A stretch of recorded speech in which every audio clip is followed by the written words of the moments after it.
বগুড়ার carnation school and college কেন্দ্র থেকে উপনির্বাচনের খবর জানাতে সরাসরি যুক্ত হচ্ছেন উত্তরাঞ্চলীয় ব্যুরো প্রধান চপল সাহা। চপল, আপনি এর আগের সংবাদে আমাদেরকে জানাচ্ছিলেন ভোটের খবরাখবর। এই মুহূর্তের চিত্র একটু জানাবেন। এই মুহূর্তে ভোটার উপস্থিতি কেমন দেখতে পাচ্ছেন? ভোটারদের সঙ্গে কথা হয়েছে কিনা একটু জানাবেন। ভোটার উপস্থিতি খুব যে বেশি তা না, তবে একটি কথা জানিয়ে রাখা ভালো যে বগুড়ার ৬ যে আসনটা, এটি কিন্তু বিশাল একটি আসন।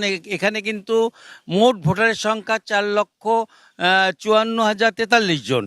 আর আমি যে কেন্দ্রে দাঁড়িয়ে আছি এখানে আপনার মহিলা ভোটাররা আসছেন। মহিলা ভোট কেন্দ্র, এখানে ৪,০৬০ জন মহিলা ভোটার ভোট দেবেন।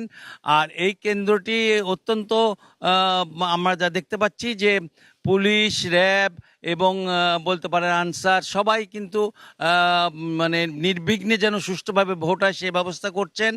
আর একটা জিনিস বলে রাখি যে এখানে কিন্তু আপনার ১৮ জন ম্যাজিস্ট্রেট আপনার হলো তারা কাজ করছেন। আর এছাড়া জুডিশিয়াল ম্যাজিস্ট্রেট ২ জন আছেন। আর এছাড়া স্ট্রাইকিং ফোর্স হিসাবে ৮ প্লাটুন আপনার হলো বিজেপি কিন্তু টহল দিয়ে বেড়াচ্ছেন গোটা শহর ব্যাপী, এবং সদরের যেসব এলাকায় ভোট হচ্ছে সেসব এলাকায় যাচ্ছেন। এবং এই যে ১৫০টি কেন্দ্র, এই ১৫০টি কেন্দ্রে আমরা দেখতে পাচ্ছি যে ভোটারদের উপস্থিতি আস্তে আস্তে বাড়ছে। খুব বেশি যে বাড়ছে তা বলবো না, তবে ভোট এ পর্যন্ত অনেকেই দিয়ে গেছেন। আমরা অনেকের সাথে কথা বলেছি, তাদের বক্তব্য গ্রহণ করেছি, এবং তারা যেটা বলেছেন যে তারা যোগ্য প্রার্থীকেই ভোট দিতে চান। এবং এই যোগ্য প্রার্থী বলতে তারা বলছেন যারা উন্নয়নের পক্ষে থাকবে তাদেরকেই ভোট দেবো।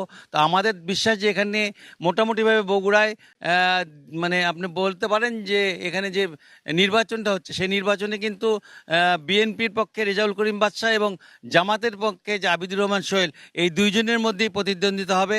এবং এই প্রতিদ্বন্দ্বিতায় কে বিজয়ী হবে সেটা বিকাল 4:30টার পর যখন ভোট গণনা শুরু হবে তখনই বোঝা যাবে।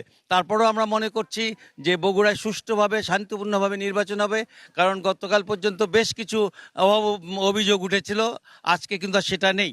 মোটামুটি এই আমার কাছে সর্বশেষ নিউজ সংবাদ ছিল।